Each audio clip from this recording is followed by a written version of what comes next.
दादा आदिनाथ, कैसे हो? नहीं, ऐसी बात नहीं है। कुछ सवाल रह गए थे तो सोचा आज आपसे पूछ लूं। कल मैं ना एक महाराज साहब से मिलने गया था दादा। बहुत खुश थे वो। उन्हें देखकर ऐसा लग रहा था कि बस इन्हें देखता रहूं, इनकी मधुर वाणी इस दिल में उतारता रहूं। मुझे बहुत अच्छा लग रहा था वहां बैठकर। देखते ही देखते समय निकल गया था और शाम हो गई थी। मैं स्वेटर पहन के गया था, फिर भी ना मुझे बहुत ठंड लग रही थी। फिर मैं घर आ गया और आराम से पलंग पर मोटी रजाई को ओढ़ कर लेट गया। फिर याद आया, मेरे महाराज साहब वो कैसे होंगे?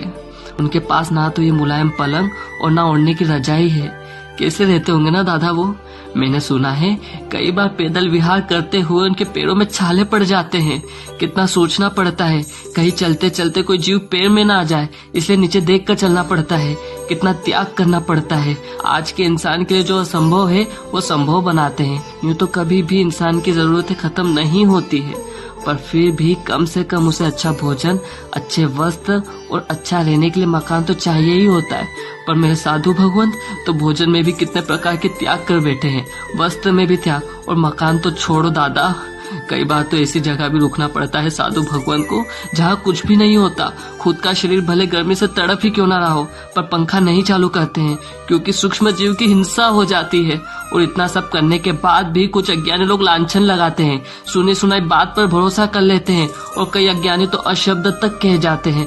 मुझे ये देखकर क्रोध आ जाता है दादा। और महाराज साहब ये सुनकर भी क्रोध में नहीं आते, बल्कि प्रार्थना करते हैं कि दादा इसे माफ करना, ये अज्ञानी है, इसे नहीं पता ये क्या कह रहा है। अरे अज्ञानी लोग जितना वो करते हैं उतना तुम तो करके बताओ। उनके जैसा सिर्फ एक दिन बिता कर तो देखो। जब गर्मी में पंखा न मिले, ठंड में रजाई न मिले, भूख लगने पर भोजन न मिले और विहार करते वक्त पैरों के नीचे कुछ न मिले।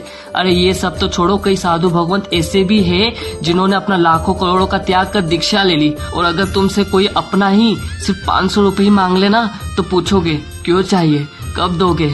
और कई बार तो पैसे होते हुए भी किसी अपने की मदद नहीं कर पाते हो। और वो मेरे जीते जागते भगवंत अपना सब कुछ त्याग करके यहाँ आए।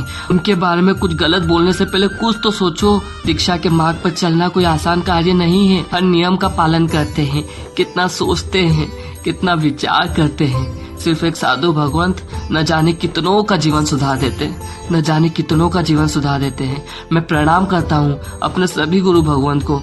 और अगर कुछ गलत कहने में आया हो तो आप सभी से हाथ जोड़कर मिच्छामि दुक्कडम कहता हूँ।